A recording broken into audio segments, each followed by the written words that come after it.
बिस्मिल्लाहिर्रहमानिर्रहीम। अस्सलाम वालेकुम नाज़रीन किराम, मैं हूं आपका मेज़बान मोहसिन शहजाद मोगर और आप मेरा फेसबुक पेज यूट्यूब चैनल देख रहे हैं। मैं इस वक्त ज़मान पार्क में मौजूद इमरान खान साहब की रिहाइशगाह पर। इस वक्त सीनियर सहाफ़ी ज़ैन अली साहब मेरे साथ मौजूद हैं। के पी खान साहब से मुलाकात हुई है, उनकी इयादत भी की है, उनकी क्या खबर लेके हैं उनसे बात करते हैं। वालेकुम सलाम सर, आप एक तो आपका शुक्रिया, आपने वक्त दिया, दूसरा ये बताइएगा कि अभी आपकी मुलाकात हुई है, खबर पता चली? देखिए, खबर सिर्फ ये है कि खान साहब बहुत कॉन्फिडेंट है। यानी कल गुज़िश्ता 12 घंटों के अंदर ये खबर चल रही थी कि जनाब समरी नहीं भेजी, समरी भेज दी। समरी भेजने के बाद अगर आप ट्विटर उठाएं तो वो नून लीग के सहाफ़ी जो बड़ी चीखें मार रहे थे, बड़े खुश हो रहे थे कि तहरीक इंसाफ को जो है वो शायद कोई बड़ी मायूसी हुई होगी कि समरी भेज दी, जो इस्टेब्लिशमेंट और हुकूमत के दरमियान रिफ्ट है वो कम हो गई, तो शायद इमरान खान की बॉडी लैंग्वेज कमज़ोर होगी। मैं भी एक्सपेक्ट कर रहा था कि अब ये मामला जो है वो थोड़ा ठंडा होता हुआ नजर आएगा, लेकिन इमरान खान से तकरीबन हमारी कुछ 1.25 घंटे की मुलाकात हुई है।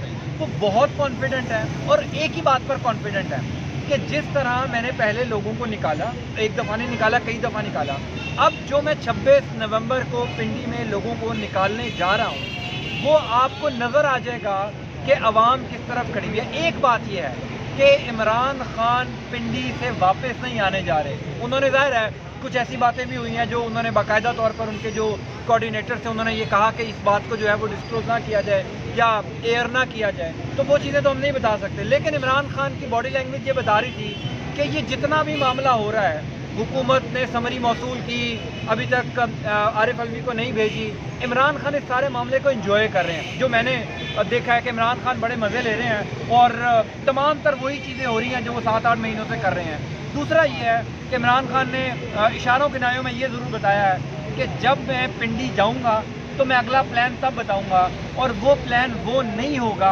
जो 25 मई को था, यानी मैं आया और मैं चला गया, ऐसा नहीं होगा। मेरा प्लान इस दफ़ा मुख्तलिफ है और वो आपको प्लान पता लग जाएगा।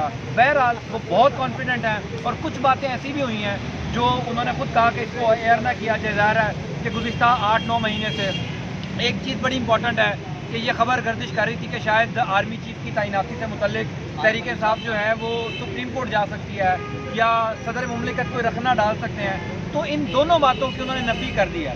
उनको इंजरी तो है, ऑब्वियसली उनके लिए चलना मुश्किल है, लेकिन वो बहुत कमिटेड नज़र आ रहे थे।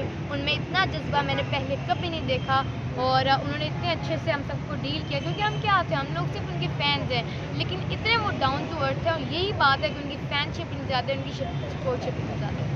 अच्छा, इमरान खान साहब 26 नवंबर को इस्लामाबाद जाएंगे और वहाँ पे खिताब भी करेंगे और उसके बाद आइंदा का लायामल देंगे। क्या वो रैली में एहतजाज शुरू करेंगे रैली के सूरत में या फिर वो जलसे की सूरत में ख़त्म करेंगे? तो आप क्या समझते हैं कि खान साहब इतने पुरजोश और इतने पुरुमीद हैं कि वो 26 नवंबर को वहाँ पे जलसे में शिरकत कर सकें और उसके बाद वो मज़ीद आगे उसको बढ़ा सकें रैली की सूरत में? बिल्कुल, मुझे तो इमरान खान पहले से भी ज़्यादा पावरफुल लग रहे हैं और ये जो सारे हो रहा है लॉन्ग मार्च, अगर कल इमरान ने एक टेस्ट पास कर दिया है, वो टेस्ट था कि उन्होंने पाकिस्तान के अवाम को इंसाफ दिलाना है, उसके लिए उन्होंने गोलियां भी खा ली। अब टेस्ट हम अवाम का है कि इमरान खान हो ना हो, उनके बगैर भी हम इमाम ने दिखा दिया है कि हम लोग निकल सकते हैं बाहर, और टेस्ट अब हम अवाम का रह गया कि हम लोग किस तरह अपने हक़ के लिए बाहर निकल